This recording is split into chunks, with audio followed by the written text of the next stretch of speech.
اور تم کو کیا ہوا ہے کہ اللہ کے رستے میں خرچ نہیں کرتے،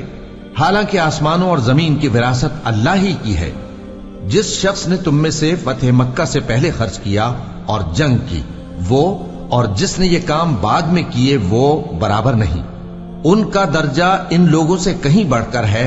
جنہوں نے بعد میں مال خرچ کیے اور کفار سے جنگ کی،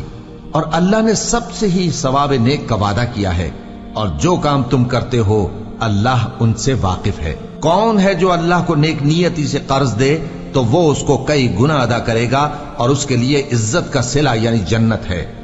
جس دن تم مومن مردوں اور مومن عورتوں کو دیکھو گے کہ ان کے ایمان کا نور ان کے آگے آگے اور داہنی طرف چل رہا ہے، تو ان سے کہا جائے گا کہ تم کو بشارت ہو کہ آج تمہارے لیے باغ ہیں جن کے نیچے نہریں بہ رہی ہیں، ان میں تم ہمیشہ رہو گے،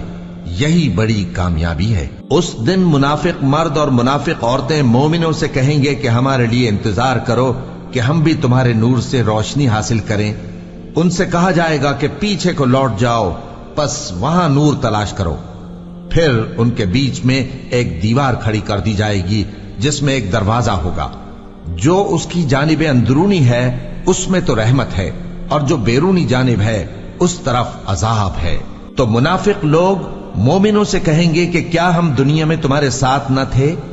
وہ کہیں گے کیوں نہیں تھے، لیکن تم نے خود اپنے آپ کو بلا میں ڈالا اور ہمارے لیے گردش زمانہ کے منتظر رہے، اور اسلام میں شک کیا، اور فضول آرزو نے تم کو دھوکے میں ڈالے رکھا، یہاں تک کہ اللہ کا حکم آ پہنچا، اور اللہ کے بارے میں تم کو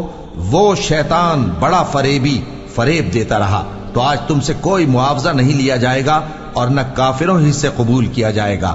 تم سب کا ٹھکانہ دوزخ ہے کہ وہی تمہارے لائق ہے، اور وہ بری جگہ ہے۔ کیا ابھی تک مومنوں کے لیے اس کا وقت نہیں آیا کہ اللہ کی یاد کرنے کے وقت اور قرآن جو حق کی طرف سے نازل ہوا ہے اس کے سننے کے وقت ان کے دل نرم ہو جائیں،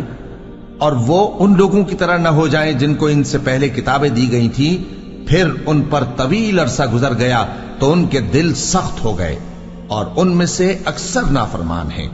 جان رکھو کہ اللہ ہی زمین کو اس کے مرنے کے بعد زندہ کرتا ہے۔ ہم نے اپنی نشانیاں تم سے کھول کھول کر بیان کر دی ہیں تاکہ تم سمجھو۔